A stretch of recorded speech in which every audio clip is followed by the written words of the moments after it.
మన ప్రభువైన యేసుక్రీస్తు వారి పేరిట కూడి వచ్చిన మీ అందరికి కూడా నా హృదయపూర్వకమైన వందనాలు. పెద్దలు కొన్ని మాటలు ముందస్తు మాటలుగా మనతో కొన్ని పంచుకున్నారు. ఏ విషయం గురించి చెప్పారు పెద్దలు? జ్ఞానం గురించి మనతో కొన్ని మాటలు చెప్పారు. సామాన్యంగా వృద్ధులు అనేవాళ్ళు చాలా అనుభవజ్ఞులు కాబట్టి వాళ్ళ దగ్గర ఎంతో కొంత జ్ఞానం ఉండిద్ది. ఆ జ్ఞానాన్ని మనం నేర్చుకోవాలి. కొన్ని మాటలు జ్ఞానానికి దానికి సంబంధించినవి కొన్ని మాట్లాడుకుంటూ మనం ముందుకు వెళ్దాం. సామాన్యంగా ఈరోజు పిల్లలందరూ కూడా జ్ఞానవంతులుగా మారాలని చెప్పి మన పిల్లల్ని కానీ మనం అందరినీ మన చుట్టుపక్కల ఉన్న వాళ్ళని కానీ మనం ఎక్కడ జాయిన్ చేస్తున్నామంటే స్కూల్స్లో జాయిన్ చేస్తున్నాం. అవునా కాదా? చిన్నప్పుడు 1వ తరగతి నుంచి 2వ తరగతి నుంచి మనం స్కూల్స్లో జాయిన్ చేస్తూ ఉంటాం. ఎందుకు? చదువుకోవటానికి. ఆ చదువు ఎందుకని? ఉద్యోగం వచ్చిద్దని, జ్ఞానం వచ్చిద్దని. ఏపీలో నేను జాయిన్ చేస్తున్నారా? ఉద్యోగం వచ్చిద్దని, వాడికి తొందరగా ఉద్యోగం రావాలి. అప్పుడు మా రక్కల కష్టార్జితం తగ్గిస్తే అప్పుడు అప్పులు తీసుకొని వాడి డబ్బులతో కట్టుకోవచ్చింది తప్ప పిల్లలకి జ్ఞానం రావాలి, జ్ఞానం నేర్చుకోవాలి అనే ఆలోచన ఈరోజు సమాజంలో అయితే లేదు. వినపడుతుంది అన్నమాట. వినపడుతుంది, చక్కగానే వినపడుతుంది. కాబట్టి జ్ఞానం తెలియాలి అని చెప్పి మనం పిల్లల్ని స్కూల్లో జాయిన్ చేస్తున్నాం. అవునా కాదా? సామాన్యంగా సమాజంలో బాగా జ్ఞానవంతులని ఎవరిని అంటాం తెలుసా? ఎవరిని అంటాం? బాగా జ్ఞానవంతులండి వీళ్ళని అని ధనం ఉన్న వాళ్ళని అంటామా? బాగా జ్ఞానవంతులు ఎలా మాట్లాడతారు? చక్కగా మాట్లాడతారు. అన్ని అంశాల గురించి మాట్లాడతారు. అన్ని అంశాల గురించి మాట్లాడాలంటే వాళ్ళు ఎన్ని బుక్స్ చదవాలి? ఇప్పుడు బాగా పుస్తకాలు చదివే వ్యక్తుల్ని సమాజంలో అందరూ ఎలా చూస్తారు? జ్ఞానవంతులుగా చూస్తారు. అర్థమైందా? మీరు ఎక్కడైనా టీవీ న్యూస్లో కానీ పాడ్కాస్ట్లో కానీ బాగా గమనించారనుకోండి, బాగా చదివే వ్యక్తుల్ని, పిహెచ్డీలు చేసిన వ్యక్తుల్ని, ఎంఫిల్ చేసిన వ్యక్తుల్ని, ఫిలాసఫీలు చేసిన వ్యక్తుల్ని తీసుకొచ్చి కొన్ని విషయాలు వాళ్ళని అడుగుతారన్నమాట. మీ దృష్టికోణంలో నుంచి ఇదిగో ఈ విషయాలకి సమాధానం చెప్పండి అంటారు. ఎందుకు? వాళ్ళని తీసుకొచ్చి ఆ టీవీ షోల్లో కూర్చోబెట్టారంటే వాళ్ళు జ్ఞానవంతులు అని సమాజం మొత్తం అనుకుంటుంది. అవునా కాదా? అంటే పుస్తకాల్లో జ్ఞానం ఉందని అందరూ అనుకుంటున్నారు. దీన్ని మీరు ఒప్పుకుంటారా? ఒప్పుకోరా? పుస్తకాల్లో జ్ఞానం ఉందని ఒప్పుకుంటారా? అంటే మనిషికి జ్ఞానం తెలియాలి అంటే ఏం చదవాలి? పుస్తకం చదవాలి. ఇది మనకి ఇప్పటి వరకు తెలిసిన విషయం. ఇప్పుడు బైబిల్కి వెళ్ళి అడుగుదాం. మన ఆలోచనలు వేరు, ప్రభు ఆలోచనలు వేరు. ఆయన చెబుతాడు జ్ఞానానికి మూలం ఏంటో అక్కడ ఉంది. చూద్దాం. సామెతల గ్రంథం 9వ అధ్యాయం ఒకసారి 10వ వచనం చదవండి. యెహోవా యందు భయభక్తులు కలిగి ఉండుట కూడా ఉందా? యుండిటి ఏ అన్నాడు అనుకో, ఇంకెక్కడా ఛాన్స్ లేదని అర్థం. యెహోవా యందు భయభక్తులు కలిగి ఉండుటయే అంటే చదువు పుస్తకాల్లో జ్ఞానం లేదా? మరి ఎందుకు చదివిస్తున్నాం? మీ పిల్లల్ని రేపు మానిపించేయండి. అయితే ఆ చదువు లేకపోతే మనకు ఉద్యోగం వస్తుందా? ఆ చదువు లేకపోతే ఈ బుక్కులు మనం చదువుతున్నామా? అంటే చదువు అవసరమే, మనం నేర్చుకున్న జ్ఞానం అవసరమే, కానీ ఆ జ్ఞానం సరిపోదు. పుస్తకాల్లో చదువుకుంటున్న జ్ఞానం దేవుడు చెప్పే జ్ఞానానికి మూలం కాదు. జ్ఞానానికి మూలం తెలియాలనుకో మనం ఈయన దగ్గరికే రావాలి. రోగానికి మూలం తెలియాలంటే ఫస్ట్ వెళ్తావు, 2 రోజులు జ్వరం అనగానే ఎప్పుడు ఇచ్చే బిల్లే ఇస్తాడు డాక్టర్ గారు. నీకు 2-3 రోజులు తగ్గదు, మళ్ళా వెళ్తావు. అబ్బా ఏంటి ఈ రోగానికి తగ్గలేదు, మూలం కనుక్కోవాలి. చూసి చెబుతాడా? ఫస్ట్ 4 చూస్తాడు, తెలీదు. తర్వాత లోపల బాడీ ఎలా ఉందో తీయాలన్నమాట. ఏం చేయమంటాడు? వెళ్ళి బ్లడ్ టెస్ట్ రిపోర్ట్ తీసుకురా అంటాడు. మూలానికి వెళ్తేనే ప్రాబ్లం ఎక్కడుందో తెలిసిద్ది. అవునా కాదా? కాబట్టి జ్ఞానానికి మూలం ఎక్కడో తెలియాలనుకో అసలు ఆ జ్ఞానాన్ని ఇచ్చిన వాడి దగ్గరికి రావాలి. ఇందాక పెద్దలు చదివించారు కదా, మీలో ఎవరికైనా జ్ఞానం కొదువుగా ఉంటే నన్ను అడగండి అండి. కొదువు కాదు, మనకు అసలు జ్ఞానమే లేదు. అర్థమైందా? మన జ్ఞానం లేని వాళ్ళగా బతుకుతున్నాం, జ్ఞానహీనులుగా బతుకుతున్నాం. ఎంత జ్ఞానహీనులుగా బతుకుతున్నామంటే ఈ లోకం మంది కాదు, కానీ ఈ లోకం మీదే ఇల్లు కట్టుకుంటాం. ఈ లోకంలో సంపాదించుకున్న రూపాయి మనతో రాదు. ఆ రూపాయి కోసమే ఈ లోకంలో ఉన్న వాళ్ళందరినీ చంపేస్తున్నాం. మనం జ్ఞానవంతులు అంటారా, అజ్ఞానవంతులు అంటారా? మనందరం జ్ఞానవంతులం కాదు, అజ్ఞానం అన్నమాట. కాబట్టి జ్ఞానానికి మూలం తెలియాలంటే మనం దేవుడి దగ్గరికే రావాలి. ఎందుకు? ఆయన మాత్రమే బాగా చెప్పగలరు.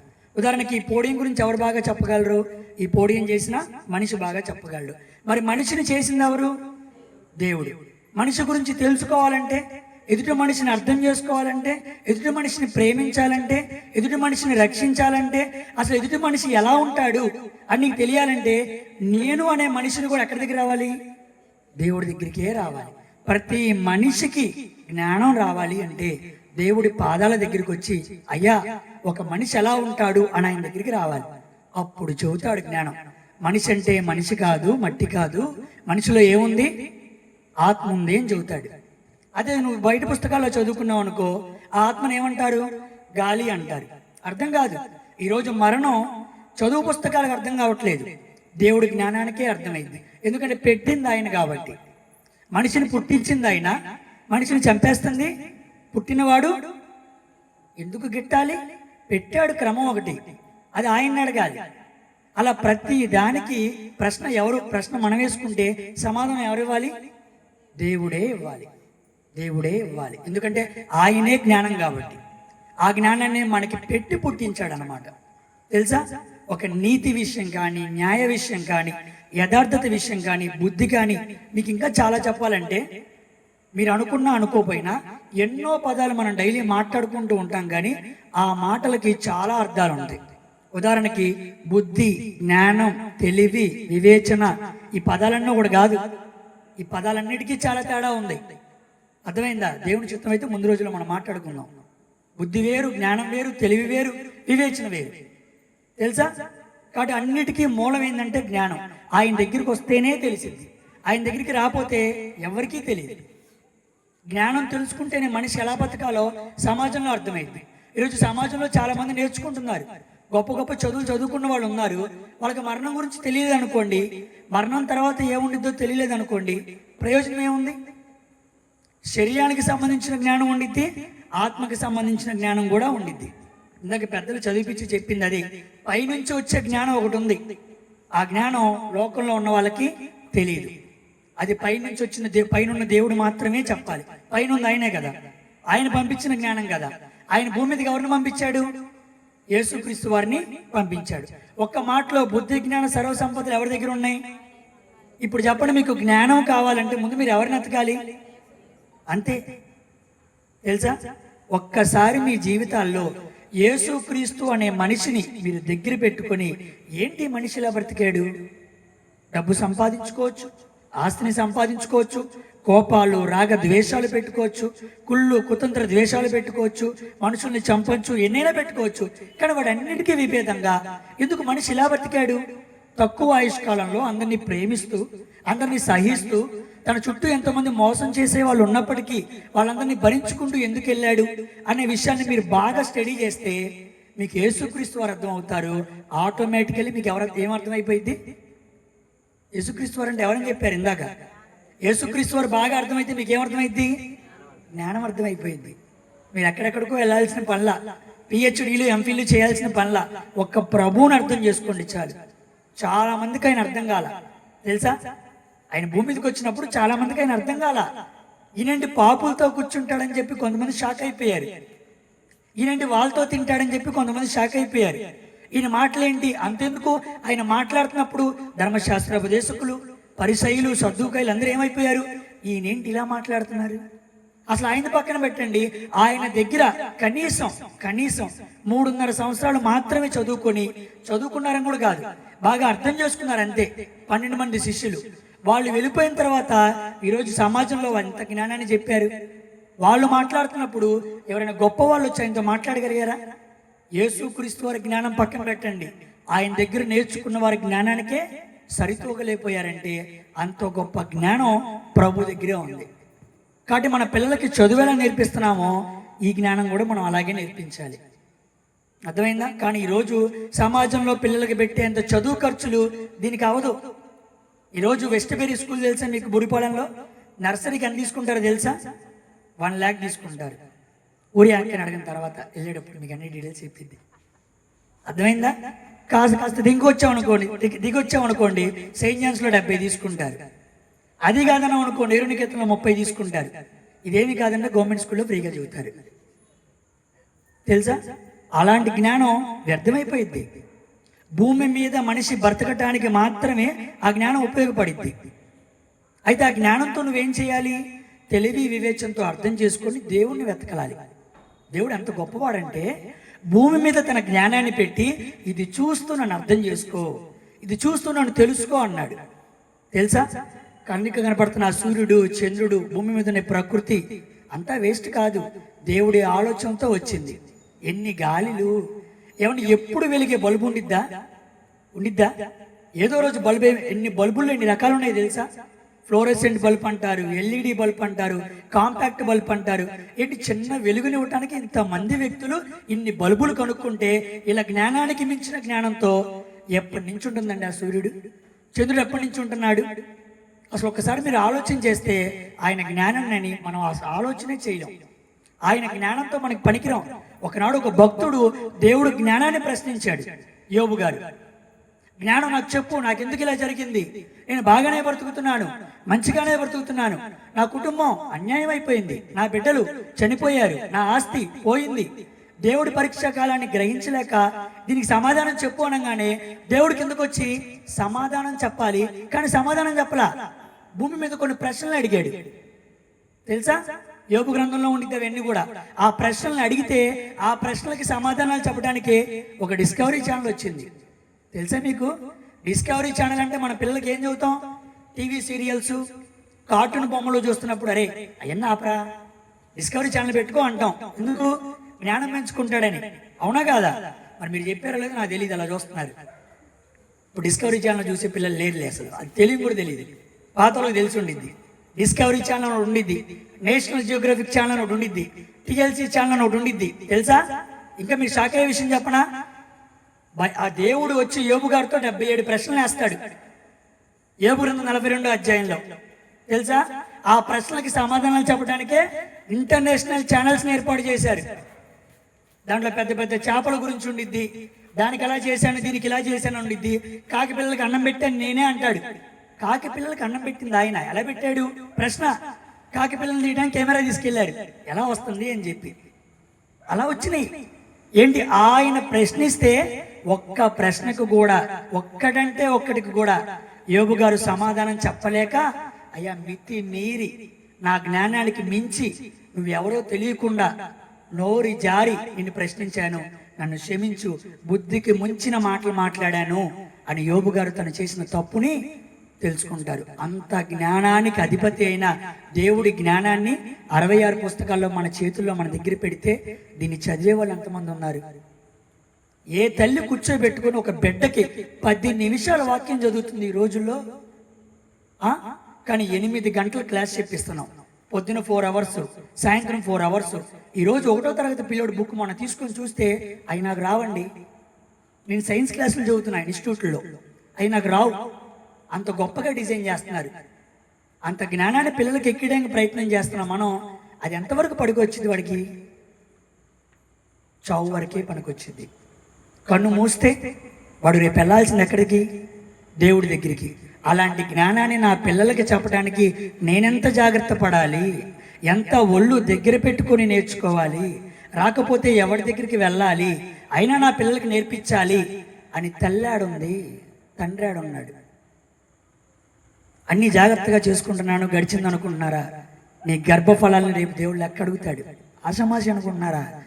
ఒకరిని పంపించాను, ఒకరిని ఇక్కడ పంపించాను, నా కొడుకు ఆస్ట్రేలియాలో ఉన్నాడు, డబ్బులు రాడు, నేను చనిపోయినా రాడయ్యా అంటారు. ఇంకెందుకు నువ్వు అని చదివిపేయటం? ఎవడికి ప్రయోజనం? దేవుణ్ణి ఇవ్వకుండా ఏమిస్తే ఏం ప్రయోజనం అండి? Simple thing. ఎందుకు జనం మిస్ అవుతున్నారో నాకు అర్థం కావట్లా. దేవుణ్ణి ఇవ్వకుండా, ప్రేమానురాగాలను నేర్పించకుండా వాడికి ఏం నేర్పిస్తే ప్రయోజనం ఏముంది చెప్పండి? నన్ను కడుపున కన్న తల్లి కనపడుతుంది, పెంచి పోషించిన తండ్రి ఉన్నారే, వాళ్ళకి మించిన వాళ్ళు కారే నాకు ఎవరు? రక్త సంబంధంగా ఇక్కడికి వచ్చానే, ప్రేమానురాగాలు చూపించింది వాళ్ళే, వాళ్ళ కోసం నేను ఏమైనా చెయ్యాలి అని ఆలోచించకుండా 25,000 అయింది దుబాయ్ ఫ్లైట్కి, మా నాన్న మీరే పూర్తి చేయండి అని చెప్పి ₹1,00,000 సత్రానికి కొట్టిన వాళ్ళు ఉన్నారు. తెలుసా? 25,000 వాళ్ళ నాన్న దహనం అయితే 1,00,000 ఇచ్చారు. మరి ఎవరు కుదుర్చుకొని అంతా పెట్టుకొని ఈరోజు ఎవరు చేస్తారు? వారేం చేస్తారా? అంత ఘోరాతి ఘోరహీతంగా ఈరోజు పిల్లలు తయారవుతున్నారంటే మనకి జ్ఞానం అర్థం అవ్వలేదు, వాళ్ళకి ఏదో పెద్ద జ్ఞానం నేర్పించిన స్థితికి మనం వెళ్తున్నాం. కారణం మూలాన్ని మర్చిపోయాం. we forget the base point, we forget the spiritual point. ఎగ్జాక్ట్గా ఎక్కడుంది? నా బిడ్డలకి, నా కడుపున పుట్టిన పిల్లలకి ఆ చదువు ఎలాగే నేర్చుకుంటారు, పెద్ద విషయమే కాదు. 10వ తరగతి పిల్లలు ఎంతమంది బయటకు వస్తున్నారు? అందరూ బాగా చదివేవాళ్ళేనా? ఎంతమంది ఇంటర్ కాలేజీలో బయటకు వస్తున్నారు? అందరూ ఫస్ట్ ర్యాంకర్లా? ఎంతమంది డిగ్రీ అవ్వగానే బయటకు వస్తున్నారు? ఈరోజు ఉద్యోగాలు పడేది 10, పెట్టేది 1,00,000. అందరూ చదువుకున్న వాళ్ళేగా. అందరూ నువ్వు కూర్చోబెట్టి నేర్పిస్తున్నావా? చదువు ఆటోమేటిక్గా వచ్చింది. కానీ దేవుడు కూర్చున్న జ్ఞానం కూర్చోబెట్టుకుని ఒళ్ళో వాళ్ళకి మనం చెప్పాలి. అలా మనం బాధ్యత తీసుకోపోతే ఈరోజు జ్ఞానం కలిగిన సమాజాన్ని మనం తయారు చేయలేం. లోకంలో ఉన్న వాళ్ళకి తెలియదు. దేవుడు వాళ్ళని లెక్కలో తీసుకురాడు. మాకు తెలియదండి అంటారు. ఆ తెలియదుగా నరకానికి వెళ్ళి అంటారు. అంతే. తెలిసి నీ దగ్గరికే ప్రశ్న, తెలిసి నువ్వు ఎంత నేర్పిస్తున్నావు అమ్మ నీ పిల్లలకి? ఆయన సరే నువ్వెంత నేర్చుకుంటున్నావు? రావాలి కదా, ఆయన దగ్గరికి రావాలి. ఇంకో వచనం చూడండి, సామెతల గ్రంథం 4వ అధ్యాయం. సామెతల గ్రంథం 4వ అధ్యాయం 5వ వచనం చూడండి. జ్ఞానము సంపాదించుకునము. ఏం సంపాదించుకోవాలంట? కాదురా, నువ్వు బీటెక్ చదివిన తర్వాత ఉద్యోగం సంపాదించుకో, ఆ తర్వాత ఎంఎస్కి ఉద్యోగం సంపాదించుకో, మంచిగా సంపాదించుకుంటే మంచి భార్య వచ్చింది, భార్యని సంపాదించుకో, ఆ తర్వాత ఇల్లు సంపాదించుకో. ఏమండి క్షయమైపోయాయి ఇవన్నీ కట్టడాలు? ఇవన్నీ కాదనట్లా నేను. ఇవన్నీ కావాలి. ఇల్లు కావద్దా? కావాలి. భార్య కావద్దా? కావాలి. ఉద్యోగం కావద్దా? కావాలి. వీటి కన్నా మనకి దేవుడు కావాలి. దేవుణ్ణి ఈ లోకంలో కావాల్సిన వాటిని మిళితం చేసుకుంటూ వెళ్ళాలండి మనం. అదే మనకు కావాల్సిన జ్ఞానం. తెలివిగా ఉండాలి మనం. ఈరోజు బయట చాలా మంది ఎలా పడితే అలా బతుకుతున్నారు. లోకస్తులు చాలా తెలివిగా ఉంటున్నారు కండి. 2 పనులు పెట్టుకుంటేనే అయిద్దయ్యా. ఈరోజు తెలుసా తల్లిదండ్రులు ఏం చేస్తున్నారు తెలుసా? పిల్లలకి చదువు నేర్పించట్లా. అందుకు ప్రభుత్వమే వచ్చింది. చదువుని ఏమంటారు? ఎడ్యుకేషన్ అంటారు. అవునా కాదా? ఈరోజు ప్రభుత్వం బోర్డు పెట్టింది తెలుసా? స్కిల్ డెవలప్మెంట్ బోర్డు అంటారు. ఈరోజు మోడీ గారు కూడా దాన్ని ఏర్పాటు చేశారు. అర్థమైందా? ప్రధానమంత్రి స్కిల్ డెవలప్మెంట్ బోర్డు అని. ఈరోజు మీ ప్రాంతాల్లో ఎవరైతే ఉంటారో అక్కడ అందరూ కూడా కుట్టుమిషన్లు నేర్పించండి, చిన్న చిన్న పనులు నేర్పించండి, ఒక స్కిల్ నేర్పించండి అని చెప్పి లోకంలో ఉన్న వాళ్ళు బాగా తెలివిగా ఆలోచన చేస్తున్నారు. కానీ ఒక ఉద్యోగం, ఒక పని నేర్పిస్తే నా పిల్లోడికి గడవదు, 2-3 పనులు నేర్పించుకుంటే ఈ పని కాకపోతే ఆ పని, నా బిడ్డ బతుకుతాడు, ఈ జీవనం కొనసాగిస్తాడని చెప్పి లోకంలో ఉన్న వాళ్ళు బైబిల్ తెలియని వాళ్ళు ఆలోచన చేస్తున్నారు. 2 ఉండాలి ఎప్పుడైనా నా పిల్లలకి అని. అలాంటిది దేవుడు ఉండాలి, ఈ లోకంలో జ్ఞానం ఉండాలి అని చెప్పి మనం ఆలోచన చేయబోతున్నామంటే చెప్పండి, వాళ్ళు బుద్ధిహీనలా మనం బుద్ధిహీనమా? మనమే బుద్ధి. ఒప్పుకున్న మాట రావట్లేదేమో. మనం బుద్ధిహీనమే. మనం ఒప్పుకోవాలి ఆయన పాదాల దగ్గర. మాకు జ్ఞానం నేర్పించు అని అడగాలి. తెలుసా? ఇందాక చదివిపించారు కదా, కొదువుగా ఉంటే ఆయన దగ్గరికి అడగాలండి. ఈరోజు మాకు అంత వాక్యం వచ్చేది కాదు తెలుసా? ఈరోజు మీ దగ్గర వాక్యాన్ని ఎంత చక్కగా చెప్పగలుగుతున్నానండి. ఆయన పాదాల దగ్గర నేర్చుకున్నవారు మేము అందరం కూడా. దేవుడు మా ప్రార్థన విని మంచి దైవజనులు ఏర్పాటు చేశారు. దూర ప్రాంతంలో ఎక్కడెక్కడో యూట్యూబ్లో చాలా మంది వాక్యం చెప్పేవాళ్ళు ఉన్నారు. నిక్కచ్చిగా వాక్యం చెప్పే పాస్టర్ గారిని మా దగ్గరికి దేవుడు ఏర్పాటు చేసి చక్కగా ఆయన పాదాల దగ్గర గత 7-8 సంవత్సరాలుగా వాక్యాన్ని నేర్చుకున్నాం. మేము ఎంత బాగా చెబుతున్నామంటే నా తీసి పక్కన పడేయండి, చెప్పుకోవడానికి నేనేవండి. నేను అనే పదమే తాగకూడదు. మనం గుర్తుపెట్టుకోండి, నిష్ప్రయోజకులైన దాసులు మనం. అసలు చేయాల్సిన పరిచర్య కాదు, ఇంకా ఎక్కువ పరిచర్య చేయాలి. శాస్త్రీయ పరిచర్య గురించి గొప్పగా చెప్పుకోవడం ఏంది? ఈ పరిచర్య ఇంకా ఎక్కువ చేయాలి. మన యేసు ప్రభులాగా ఎప్పుడైనా పరిచర్య చేయగలమా? 3.5 సంవత్సరాలు పగలంతా పరిచర్య, రాత్రంతా ప్రార్థన. ఎవరు తిట్టినా దుడ్డు వేసుకుని వెళ్తాడు. మీ మొహం మీద ఉమ్మేస్తారు, నూరుకుంటారా? మందేంటండి పరిచర్య. అసలు మనం తక్కువ, మన పేరు ఎత్తకూడదు. మన చర్చ వరకు మన పేరు ఎత్తకూడదు. మన చేత మన పరిచర్య నోటితో చెప్పిస్తాడు, చెప్పకూడదు. నేననే పదం చూడండి, నేను ఇంత మాట్లాడుతున్నా నేనని వస్తుందా? మీ జీవితంలో నేననే పదం తీసిపారేయండి. అది చాలా హ్యూమిలిటీ. తగ్గించుకోవాలి మనం. నేనేం చేయలేదయ్యా, నేను ఇంకా చాలా చెయ్యాలనాలి. కనపడకూడదు మన పరిచర్య. మనం చాలా తక్కువ చేస్తున్నాం, మనం ఇంకా ఎక్కువ చేయాలి. ఎక్కువ చేయాలంటే ఆయన పెట్టుకోవాలి. పౌలు గారు తెలుసుగా మీకు, ఎంత పరిచర్య చేశారు, 14 పత్రికలు రాశాడు. ఆయనకున్న జ్ఞానం ఎవరికైనా ఉందా? గమలీయేలు పాదాల దగ్గర ధర్మశాస్త్రాన్ని నేర్చుకొని దేవుడు ప్రక్షణమైనప్పుడు కొత్త నీతిని అర్థం చేసుకొని ఆ పాత ధర్మశాస్త్ర సంబంధమైన నీతిని కొత్త నిబంధన నీతికి పోల్చి చెప్పాడు. 14 పత్రికలు చదివితే అద్భుతంగా ఉంటాయి. ఆయన ఏమన్నాడు? నా వెనుకున్నవి ఏమన్నాడు? పూర్తి చేయండి వాక్యం. నా వెనుకున్నవి మరచి, బైబిల్ చదివితే అర్థమైంది, అంటే చదవరు అన్నమాట. నా వెనుకున్నవి ఒకళ్ళు గుర్తుంటే రోజు అయ్యే ఎత్తుతావు, ప్రతి పూట అయ్యే ఎత్తుతావు, నలుగురితో అయ్యే ఎత్తుతావు, లెగిస్తే అయ్యే ఎత్తుతావు, ఫోన్లో అయ్యే ఎత్తుతావు, అయ్యే చెప్పుకుంటూ కూర్చుంటావు చేసి 4 పనులు.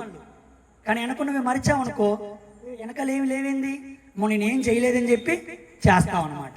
అందుకే చెప్పింది ఆ మాట, మర్చిపో. ఈరోజు పరిచయం చేస్తే మర్చిపోవాలి. ఎంతమందికి వాక్యం చెప్పాను, ఏం చెప్పింది దేవుడు అది అడగడు. ఎంతమందికి చెప్పాను, ఆయన అలా అండు, ఎంతమందికి నువ్వు చెప్పాల్సి ఉంది అంటాడు. ఆయనేమో అలా చూస్తాడు. ఆ మనస్సు, ఆ దృష్టికోణం రావాలండి మనకి. అలా రావాలంటే జ్ఞానం బాగా ఎక్కాలి, అప్పుడే మనకు అర్థమైంది. తెలుసా, ఒక మంచి మాట ఉండిద్ది జ్ఞానం అంటే ఏంటో. ద్వితీయోపదేశకాండం, ఆనాడు మోషే గారు ఇశ్రాయేలు ప్రజలకి అరణ్యం నుంచి తీసుకొచ్చి రెండవసారి వాళ్ళకి ఉపమానం తెలియచేస్తూ దేవుడు ఉపదేశాలు చాలా చక్కగా అర్థం అవ్వాలి అని చెప్పి ద్వితీయోపదేశం అన్నాడు. అంటే రెండోసారి చెబుతున్నాడు. ఈ మాట చూడండి, చాలా బాగుండిద్ది. ద్వితీయోపదేశకాండం 4వ అధ్యాయం, ఒకసారి 6వ వచనం చదవండి. ద్వితీయోపదేశకాండం 4వ అధ్యాయం 6వ వచనం. ఈ కట్టడలన్నిటినీ మీరు గైకొని అంటే తెలుసుకొని, అనుసరించాలంటే పాటించాలి. తెలుసుకుంటే సరిపోదు, ఏం చేయాలి? పాటించాలి. దీన్ని 2 పదాల్లో చెబుతా. నేర్చుకుంటే సరిపోదు, మార్చుకోవాలి. మార్చుకో 2 పదాలు బాగుంటాయి అన్నమాట గుర్తుపెట్టుకోవడానికి. ఇప్పుడు మనందరం ఏం చేస్తున్నాం? నేర్చుకుంటున్నాం. ఇంటికి వెళ్ళి ఏం చేయాలి? అది. లేకపోతే ఇక్కడికి రావడం అనవసరం. మీరైనా నేనైనా ఉన్నమాట చెప్పేస్తున్నాను. కట్టే కొట్టే తెచ్చే. నేర్చుకోవడానికి వచ్చాం, మార్చుకోవాలి. మార్చుకోను అనుకుంటే నేర్చుకోవడం అనవసరం. అంతే కదా, పిల్లలు మార్చుకోవడానికే వచ్చి, నేనైనా మీరైనా మనందరం మార్చుకోవడానికే వచ్చాం. చూడండి, గైకొని అనుసరింపవలెను, వాటిని గూర్చి విను జనముల దృష్టికి. చూసారా, దేవుడి కట్టడలను తెలుసుకొని వాటి ప్రకారం బ్రతకడమే జ్ఞానం అంట. అదే మీకు వివేకం. వారు చూచి నిశ్చయముగా ఈ గొప్ప జనము జ్ఞాన వివేచనలు గల జనమని ఎక్కడ చెప్పుకున్నారండి మనల్ని చూసి? ఆనాడు ఇశ్రాయేల్ ప్రజలను చూసినప్పుడు చుట్టుపక్కల ఉన్న అమోరీయులు, మోయాబీలు, పెరిజీలు అందరూ ఏమనుకున్నారు తెలుసా? ఏం దేవుడండి ఇలా, దేవుడు ఎన్ని తప్పులు చేస్తాడు అయినా కాపాడతాడు, ఎన్ని తప్పులు చేస్తాడు అయినా సముద్రాలు చీలుస్తాడు, ఎన్ని తప్పులు చేస్తారు ఈ జనం అయినా వచ్చి కాపాడతాడు. ఆ రోజు జనాన్ని చూసి గొప్పగా పొగళ్ళా, దేవుణ్ణి గొప్పగా పొగిడారు. మీరు బాగా చూడండి కావాలంటే, ఏం గొప్ప దేవుడు అన్నారు, ఏం గొప్ప జనం అల్లా. ఈరోజు మనకచ్చి చెబుతున్నాడు, అయ్యా ఇంతమంది బాగా బతుకుతున్నప్పుడు నన్ను కాదు అనాల్సింది, మిమ్మల్ని అనేయాలి. ఏం గొప్ప జనం అండి. ఇక్కడ ప్రతి శనివారం కూడుకుంటారు. ఇక్కడ మనందరూ కూడుకుంటున్నారా? ఇక్కడ కూడుకున్న తర్వాత ఎక్కడో అక్కడ ఈ పేటలో వాళ్ళు, ఈ ఊర్లో వాళ్ళు, ఆ బయట మనం కానీ బయట గొడవ పడుతున్నట్టు చూశారనుకో, వాయే మొత్తం పోయింది. అబ్బాయి గట్టి చించుకుని అడుగుతాడు, అక్కడ నేను అక్కడ గట్టిగా అరవపడుతున్నాడు అంటారు. నా సాక్ష్యం పోయినట్టే. భయపడుతూ బతకాలి. తెలుసా, ఎవడో అక్కడ బండి చేసుకుంటూ వెళ్తావు, వెంటనే బండిని గుద్దేస్తావు, వెంటనే బూతి మాట తిట్టేస్తావు. అప్పుడు ఇక్కడ వచ్చి ఆయన పక్కన ఉంటాడు, వినేస్తాడు. అప్పటికే నువ్వు అనేస్తావు. పక్కన చూడంగానే అయిపోయినట్టే. నేర్చుకున్నాం కానీ ఏం చేయాల? చాలా కష్టం. నేర్చుకోవడం ఈజీ అండి, మార్చుకోవడానికి చాలా ప్రయత్నం చేయాలి. అందుకే అన్నాడు, అయ్యా మిమ్మల్ని చూడంగానే ఆ దేవుడు ఎక్కడో పరలోకంలో ఉన్న దేవుడు గుర్తుకు రావాలి. ఏం దేవుడు రా బాబా, చక్కగా వెళ్తారు, కూర్చుంటారు, అక్కడ ఇంటనే కాదు తర్వాత కూడా మార్చుకుంటారని చెప్పి ప్రభువుకి ఘనత రావాలండి. మనం కనపడకూడదండి, మనం అసలు ఎక్కడ కనపడకూడదు. ఇప్పుడు నేను కూడా మీకు కనపడకూడదు. బాగా చెప్పానని అసలు ఆ పదాలే తేమాకండి. బాగా బతకాలయ్యా, చక్కటి మాటలు చెప్పాడు అబ్బాయి అని మీ మనసులో అనుకోండి. బాగా బ్రతకడం అందరికీ కనపడి ఎలా చేయాలి. నాకెందుకు మీరు ఇచ్చే మేలు? అర్థమైందా? మీరు అన్నంత మాత్రం నాకు పరలోకం రాదు, మీరు బాగా బతికితేనే వచ్చింది. బైబిల్లో కూడా ఉంది అది. మెల్లిమెల్లిగా మనం చాలా పాఠాలు నేర్చుకున్నాం. సహోదరులు చాలా విషయాలు చెప్పుకుంటూ వెళ్తున్నారు. ఆయన పెద్ద ఆయన చాలా వరకు నేర్చుకొని, ఆయన సరి చదువుకున్న వ్యక్తి కాదు, పొద్దు నుంచి సాయంత్రం నుంచి ఉంటాడు, పల్లీలు అమ్ముకుంటూ ఉంటాడు. ఆయన కుటుంబం నుంచి అంత సహాయంగా రాదు. ఆయన పొద్దున అన్ని కార్యక్రమాలకు వచ్చి సాయంత్రానికి వచ్చి వాక్యం ప్రిపేర్ అయ్యి ఏదో తనకున్న దాంట్లో జ్ఞానాన్ని తెలియచేయాలి అని చెప్పి ఒక వృద్ధుడిగా నుంచున్నప్పుడు ఆయన వయసుకు మనం గౌరవించుకున్న మాటలు మనం నేర్చుకోవాలి. అర్థమైందా? కాబట్టి జ్ఞానానికి మూలం ఎవరు? ప్రభువే. మనం బాగా బతికితే పేరెవరికి రావాలి? మీకు వచ్చింది తెలుసా? పిల్లలు ఎవరైనా, నేను బాగా గమనిస్తా, మీరు పిల్లల్ని పొగిడాడు అనుకోండి, ఇప్పుడు చూడండి, మీరు కూడా చూడండి, ఈ కళ్ళ ముందు వాళ్ళ తల్లిదండ్రులు ఉన్నప్పుడు మీరు పిల్లల్ని పొగడండి, వాళ్ళ అమ్మ వాళ్ళ నాన్న మొహాల్లో మీరు ఎప్పుడు చూడని కవరికలు చూస్తారంట. ఆయన నవ్వుతాడు, ఒక జబర్దస్త్ స్కిట్ చూసినప్పుడు నవ్వుతాడు, ఒక కింద మనిషి పడిపోయినప్పుడు నవ్వుతాడు, చాలా రకాలు నవ్వుతాడు. కానీ తమ కొడుకుని వాళ్ళ కొడుకుని మీరు పొగినప్పుడు ఒక గర్వంతో కూడిన నవ్వు వచ్చింది. అది చాలా సంతోషంగా ఉండిద్ది. బాగా రాసేవన్నా, అర్థమైందా, బాగా చదివేవన్నా ఆ నవ్వు తల్లిదండ్రుల మొహాల్లో చాలా డిఫరెంట్గా ఉండిద్ది అనమాట. మొన్నే చదివాను నేను, అది సందర్భానుసారంగా నాకు ఇప్పుడు గుర్తుకొచ్చింది. బాగా పరిచయలో ఉన్నప్పుడు ఇక్కడ నుంచే పెట్టి భలే చేసావు అని నేను రాహుల్ని అన్నాను అనుకో, వాళ్ళ నాన్న రాజా వాళ్ళ మొహంలో నవ్వు వచ్చిద్ది, కొత్త నవ్వు వచ్చిద్ది అనమాట. కావాలంటే తర్వాత అని చూసుకోండి వాళ్ళ నాన్న మొహాన్ని. అర్థమైందా? ఈ నవ్వుకి ఆ నవ్వుకి తేడా ఉండిద్ది అనమాట. బాగా అబ్జర్వ్ చేయండి. ఓకే, నిన్నంతే, నిన్ను పొగిన మీ అమ్మకి వచ్చింది కొత్త నవ్వు. అలాగా మన విషయాల్లో మనం బాగా బతికితే తల్లిదండ్రులకి ఇంత ప్రైడ్ వస్తున్నప్పుడు, ఎక్కడో పరలోకంలో ఉండే ఆయన మన కంటికి కంపట్లేదు ఆయనకి, కానీ మనం నీతిగా నిజాయితీగా బతికామనుకో, ఎక్కడో నేను కనపడిపోయినా నా మాటను బట్టి ఎంత గట్టిగా బతికాడు అని చెప్పి మురిసిపోతాడు ఆయన. తెలుసా? మురిసిపోతాడు. ఆ ఆనందం చాలా సంతోషంగా ఉంటుంది ఆయనకి. ఇంకో విషయం తెలుసా మీకు? ఆనందం వేరు, సంతోషం వేరు. చెబుతా, ముందు రోజులు వెళ్ళకపోతే ఇవన్నీ వస్తాయి మీకు. మన ఆనందం సంతోషం రెండో అనుకుంటాం, కాదు. చాలా పదాలకి చాలా తేడా ఉంది. అదంతా నాకెలా తెలుసు? నా బట్టి మొదటికి ఏం తెలీదు, ఆయన జ్ఞానమే. ఆయన పాదాల దగ్గర కూర్చొని పవిత్రతని కాపాడుకుంటూ ఆత్మ సహాయం తీసుకుంటే మిమ్మల్ని కూడా అలాగే దేవుడు నుంచో పెట్టుకుంటాడు. జ్ఞానమే మూలం, దానికి ప్రభువే మూలం. ఆయన పాదాల చెంత దగ్గర పడి మీరు అడగండి, మీరు ఎన్నని చూడని విధంగా మంచి వక్తలుగా తయారు చేస్తాడు. మీరు మాట్లాడితే ఎదుటి వాళ్ళ హృదయాలు కట్టబడతాయి. ఏ బాధల్లో వస్తారో, కష్టాలతో వస్తారో, ఇబ్బందులతో వస్తారో తెలియదు, ఏందో ఇలా రొమ్ములు వెనక్కి తీసుకుని వెళ్తారు. అంత ధైర్యాన్ని, భరోసాన్ని, నిబ్బరాన్ని దేవుడు మాటలు ఇవ్వగలవు. ఇంత జ్ఞానం వీడు దొరుకుతుంది. దీనికి ₹1,00,000 మేము ఫీజు పెట్టలా, వెస్ట్ బరీ వాళ్ళలాగా, సెయింట్ జాన్స్ వాళ్ళగా 50 పెట్టలా, నేరునికెత్తలా 30 పెట్టలా, గవర్నమెంట్ స్కూల్ లాగా ఫ్రీ. నువ్వు ఎన్నాళ్ళు వచ్చినా, ఇక్కడ నేనున్నా, ఆయన లేకపోయినా ఎవడో ఒకడు ఇక్కడ పెడుతూనే ఉంటాడు, ఎవడో ఇక్కడ వస్తూనే ఉంటాడు, చెబుతూనే ఉంటాడు. మారేవాళ్ళు ఎవరు? చెప్పేవాళ్ళు, వినేవాళ్ళే. కానీ కార్యక్రమాలు జరుగుతూనే ఉండిద్ది. దానికి ముఖ్య కారణం దేవుడు. అర్థమైందా? మనం కాదు. మనం జస్ట్ ఎవరు అంటే ఆయన వాడుకునే పాత్రలుగా పక్కకి వెళ్ళిపోవాలి. ఈరోజు ఈ గిన్నె వాడతా, గిన్నె పాడైపోయింది అనుకో, తీసి స్టీల్ గిన్నె పెడతా, గిన్నె మారిద్ది అంతే, కూర వండే టేస్ట్ మారదు. మన ప్రభుది కూడా అంతే. ఇక్కడ ఎవరి నుంచో చెప్పినా మీ మనస్సుని ఇచ్చి జాగ్రత్తగా వినండి, అద్భుతాలు మీరు తెలుసుకుంటారు. ఇక విలువైన జ్ఞానాలు మనం నేర్చుకుంటూ వస్తున్నాం. మీకు ఎన్ని మూఢనమ్మకాల గురించి చెప్పాను నేను, అర్థమైందా లేదా? ఎవరైనా అడిగితే ఇంకో కొత్త మూఢనమ్మకం గురించి చదువుదాం అనుకుంటున్నా, మీరు ఎవరు అడగలేదుగా. అంటే మీకు జ్ఞానం ఇంట్రెస్ట్ లేదు అని నేను చెప్పలా. మీకు దయ్యాల గురించి చెప్పానా? నిమ్మకాయల గురించి చెప్పానా? ఎండుమిరకాయల గురించి చెప్పానా? అయ్యో మీరే చేతవాడి గురించి చెప్పానా? ఎన్ని చెప్పా? నీకు బాగా గుర్తుంది. మరి ఇన్ని చెప్పినప్పుడు ఈ మధ్యలో ఏమైనా మూఢనమ్మకం విన్నాను దీని గురించి చెప్పాయి అంటే స్టడీ చేసి చెబుతాంగా సహోదరులు ఎవరో ఒకరు. మీరు అడగట్లా, మేము చెప్పట్లా. మీరు అడిగారనుకో, మీకు బాగా విపులంగా మనం మాట్లాడుకోవచ్చు. వాస్తు గురించి చదువుదాం అనుకున్నా, అందరు ఇల్లు ఎలా కడతారు, అసలు వాస్తులో ఉందా నిజంగా వాస్తవం అని మాట్లాడదాం అనుకున్నా. మీరు ఎవరు అడగలేదుగా. చూద్దాం, అడిగితే ఎవరైనా చదువుతారు. కాబట్టి జ్ఞానానికి మూలం ఎవరు? ఆయన దగ్గరికి వచ్చి నేర్చుకోండి. ఆయన మీ దగ్గరికి వచ్చాడు. ఆయన అప్పుడు వచ్చాడు 2000 సంవత్సరాల క్రితం. ఈరోజు మీ దగ్గరికే వచ్చాం. కాబట్టి ఎవ్వరూ మానమాకండి. అర్థమైందా? సమయానికి రండి, 8 రండి. ఇప్పుడు జ్ఞానం నేర్చుకోవడానికి వచ్చిన మనం పాటలకు ఎక్కువ సమయం ఇవ్వాలా, జ్ఞానానికి ఎక్కువ ఇవ్వాలా? మరి వాక్యానికి ఎక్కువ సమయం ఇవ్వాలి కదా. కానీ పాటలు పాడాలి. ఏమండి, ఆయన పాటలు పాడాలి. గట్టిగా చదువుతున్నా, పాటలు పాడతానట్లా నేను, పాటలు పాడాలి. కాస్త ముందు వచ్చామనుకో, ఒక పాట ఎక్స్ట్రా పాడుకోవచ్చు. 8 మనం వాక్యం వినొచ్చు, అవునా కాదు? కాబట్టి ముందు రండి, ఫ్రీగా చదువుతున్న జ్ఞానాన్ని నేర్చుకోండి. ఇంకా దేవుళ్ళ జ్ఞానంలో ఎదగండి. మీకు తెలిసిన విషయాలు ఎక్కడా తెలియదు, తెలుసా? చాలా విలువైన జ్ఞానం. కాబట్టి ఆ జ్ఞానం నేర్చుకోవడానికి త్వరపడరండి. చిన్న మాటలు దేవుడు దీవించును గాక. పెద్దలు చాలా కొన్ని మాటలు మనతో పంచుకున్నారు. జ్ఞానం నిజంగా ఆయన దగ్గరే మనం వెతకాలి. ఆయన దగ్గర నుంచే మనకు వచ్చింది. కాబట్టి పైనుంచే వచ్చే జ్ఞానాన్ని మనం వెతకాలని చెప్పి ఆ విషయంలో మనం ఆలోచన చేసుకుంటూ దగ్గరికి వచ్చి దేవుడి మాటలు విన్నాం. చిన్న ప్రార్థన చేస్తాను, అందరూ కూడా తల వంచి ప్రార్థనలు ఏకీభవించండి. అందరూ ఏకీభవించండి, ఎవరు మౌనంగా ఉండొద్దు.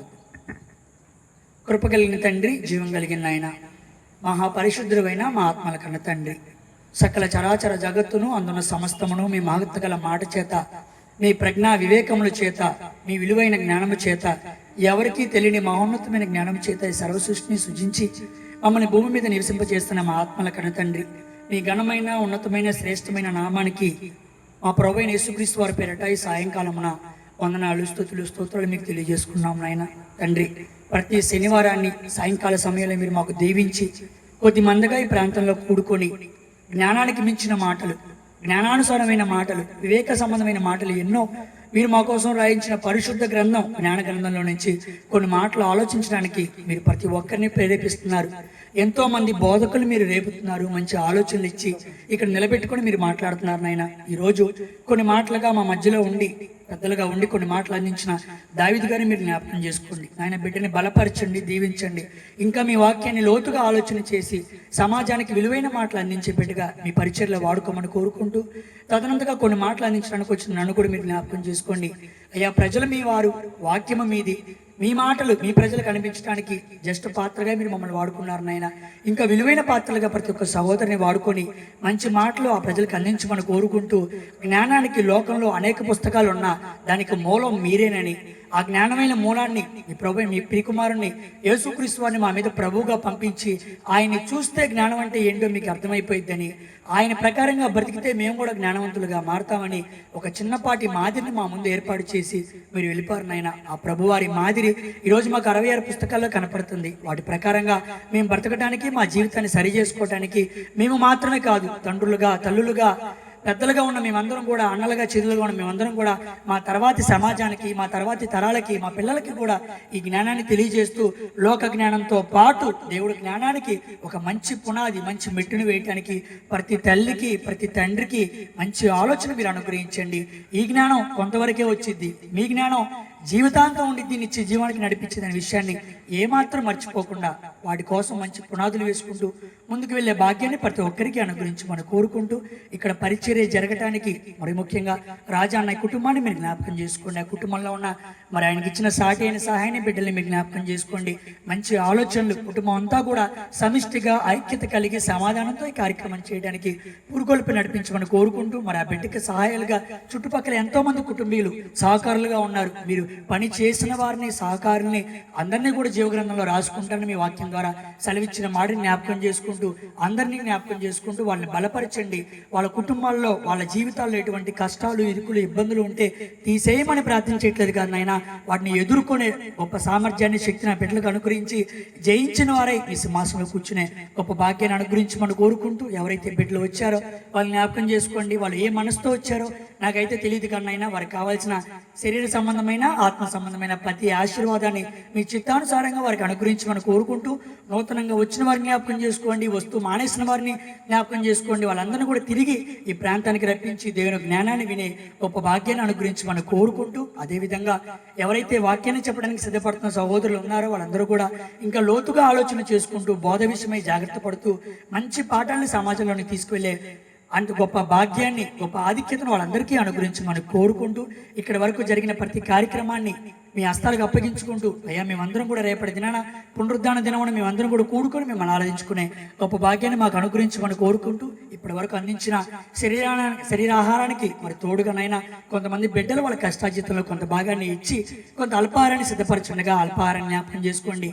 అయ్యా మీ వాక్యంతో ప్రార్థన ద్వారా ప్రార్థిస్తుండగానైనా వాటిని పరిశుద్ధపరచండి. ఎటువంటి ఆటంకం, ఎటువంటి ఏమీ లేకుండా దాంట్లో పరిశుద్ధపరిచి తిరుచుండగా వచ్చిన శక్తిని మాకు మీరు అనుగ్రహించి మీ సేవలో వాడటానికి కృప చూపి నడిపించమని కోరుకుంటూ, మహిమ, ఘనత, ప్రభావాలు నా ద్వారా, అందరి ద్వారా మీరే పొందుకోమని మీ ప్రియ కుమారుడును, మా అందరి ప్రభువు, మీ రక్షకుడు, జ్ఞానానికి ఆధారమైన మా ప్రభుని యేసుక్రీస్తు వారి పేరిట మిక్కిలి వినయంతో ప్రార్థన విన్నపములు మీ పాదాల చెంత సమర్పించి అడిగి వేడుకొని పొంది ఉన్నాం మా పరలోకపు తండ్రి.